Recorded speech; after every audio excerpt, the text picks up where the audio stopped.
my name is Nadia and I'm the winemaker here at Waterkloof Wine Estate. Thank you for joining us once again for another Instagram and Facebook Live. So the theme for today is that we're going to be talking about the history of Waterkloof. We're going to go and talk to Christian once again. He's going to tell us who farmed the land here way back when. He's going to show us what he has picked up here on Waterkloof, and we're going to end by tasting two wines. One will be the False Bay Slow Chenin Blanc, and then the other will be the Waterkloof Sauvignon Blanc. So if you have any questions, type away on Instagram or on Facebook, and we'll be answering the questions as you ask the questions. So I hope that you enjoy. Okay, we're back here, 300 meters above sea level, overlooking the ocean with a panoramic view of Table Mountain, of Helderberg Mountain, and Christian has brought us back to this cross in the rock. Christian, what is this cross? Okay, so the history of this area below us is the Bezweni area, which used to be the local Khoisan tribe, and then later on the Dutch East India Company moved into the area, and they turned it into a cattle trading station and used to graze their sheep up here, and therefore the hill we're standing on is called the Skarpenberg. But in those days also they came up here and they drew maps of the area, because you can literally see 300 meters right around, and these are Maltese crosses, so they are very old GPS points of where they actually drew the maps. Yes, that's fascinating. Made by the Dutch East India Company. Okay. And as you know, we produce a wine called the False Bay range, and we are standing here overlooking the False Bay, and people always ask me, what does the False Bay mean? What is your description of the False Bay? So the ocean over there, it was the route to the East Indies to trade in spices and things, and on their way back they thought that this bay was Table Bay. Okay. So the ships used to come in and anchor thinking they're going to find Table Bay, but it was actually the False Bay. So not the right bay, which would be the next one. So they called the area False Bay. But you've also mentioned that there's been a lot of shipwrecks here. Does that also link in with the name, or is it just because of the little islands that's here too? No, this is just because of the bay. Because but I mean, up the coast there's hundreds and hundreds of shipwrecks. Yeah. Okay. Great. Well, I'm gonna just grab my wine here, and I'll give you a glass. Thank you. So we're talking history today. So seeing as we're overlooking the False Bay, we're also going to mention that Paul Boutino, the owner of Waterkloof, he came over to South Africa in 1994 when I was still in school, and he started making the first False Bay wines in 1995. So this is called the False Bay Slow Chenin. So as a risk taker, he started making this wine using indigenous yeast, which we're still doing. So we don't add any yeast to this. The grapes are predominantly from the Swartland region, but more towards the Wellington side, so cooler slopes. And we pick it, we press it, and voila, we leave it. Fermentation starts naturally, and that's why we have the little sail on the label, because when you don't add yeast, your fermentation takes a lot longer. So we're usually about a vintage behind on this, because we leave the False Bay wines as well on the lees for minimum 6 months, but it just takes a lot longer to ferment. So yeah, so the Chenin, I like to enjoy it on its own, but it's quite versatile too. You can have it with some nice mushrooms actually, because there's a nice earthy note to it, and we just enjoy it as an aperitif wine normally.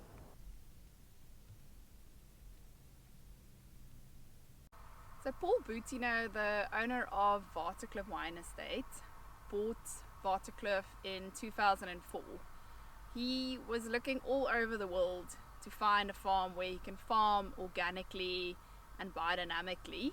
He made the first estate wine in 2005, and we're standing here overlooking this beautiful building, and but I'm wondering why did he call it Waterkloof, Christian? Okay, so Waterkloof was actually called Waterkloof prior to Paul buying the farm a while back. Yeah. But the area we're standing at, we actually have a fountain coming over the hill here, which is about 200 meters below the soil. Okay. And below the building we have the valley or the kloof, and the fountain actually pops out above soil there, Yes. which then runs down to the valley. And when Somerset West was built, the local town, it was still the time of the mules and using donkeys yes, to scrape the roads, Yeah. and they would bring the mules to Waterkloof to water them.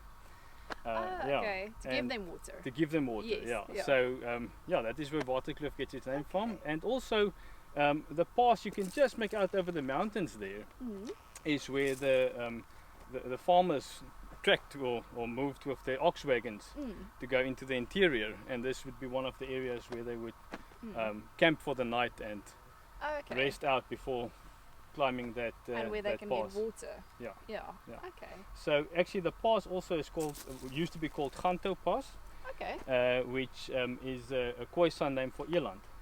Oh, okay. And because there was a lot of eland and wild game here, Yes. and the eland and the elephants used to find their own path over the pass, Yes. and which is exactly where they've built the road.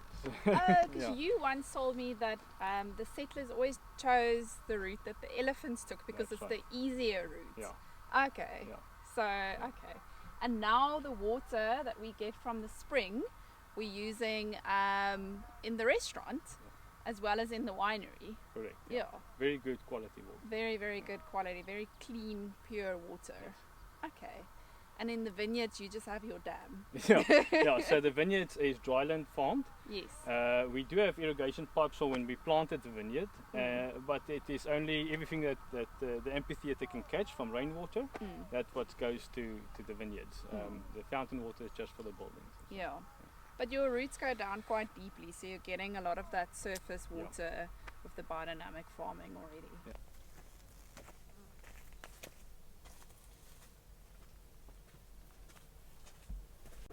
Okay, so as we're delving into the history of Waterkloof, Christian has brought some rocks along. Can you tell us a little bit what is going on here, please? Yeah. Okay, so I love history. So when I started farm here, I was trying to look for fossils for dinosaurs and things, and unfortunately I could never find any fossils because I only later on learned that the swells we farm on is the oldest vineyard swells in the world. So it predates the dinosaur era. Oh, that's interesting. So I didn't know that. Yeah. So where the dinosaurs would have walked, we've been 100 meters above our head. Yeah. That's gone all down the valley, exposing bedrock upon bedrock, which is what we are farming on today. Yeah. But because we had the Khoisan in this area, we find a lot of Neolithic stone tools. And these things we pick up in the vineyard, and we also see it around the farm in the veld, but we never pick it up when it's in the veld because it must stay there for our future generations to find. Yeah. But when we find it in the vineyard, we don't want it to get destroyed, and that's when I pick it up. That and makes sense, yeah. We display it in the restaurant or wherever. Very moral of you. So a couple of things that we found on the farm would be these chiseled stones, and these ones apparently was tied to sticks to use as digging tools in the soil to dig out roots and stuff. A similar one which is much smaller, which were chiseled, and they actually didn't use this, but they used the flakes as arrow points to hunt with. Then we have two different round stones. The bigger ones were used to grind grain on flat rocks, and these ones were for hunting. And like for self-defense, you can actually. But a very interesting one, which we've recently found, was these stones with holes through them, and these ones would have been actually, like that. But we only find the half ones, and they would also have a stick through them, and used for combat, but also for digging and so on. Well, that is what we believed. But the interesting thing is, the Dutch settlers that came to the Cape found the Bushmen and the Khoisan to have these rocks with them. And when they asked them what did they use them for, they said, well, they don't know, they only found them here. So it predates the Khoisan era, which means they are Neolithic or Stone Age tools. That's Pretty fascinating. cool, yeah. Okay, so they didn't shape it at all. They No. found it as is. Yeah. Back then already.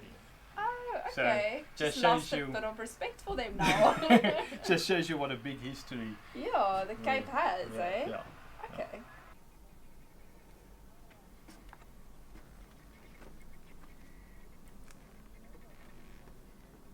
So, seeing as we're talking about history today at Waterkloof, I decided to choose the Waterkloof Sauvignon Blanc, which Paul made in 2005 when he found the site and he really enjoyed the Sauvignon Blanc.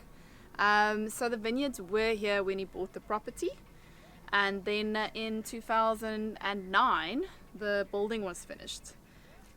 So for this one we're drinking, unfortunately it's not the 2005, I'm sorry, but for the 2019, it's a single block which we use. It's the oldest Sauvignon Blanc block on the property, and it's the first one you started converting to biodynamics, That's eh? right, yeah. Yeah, Because the it was, vines, yeah. the vines were planted in 1995. Mm.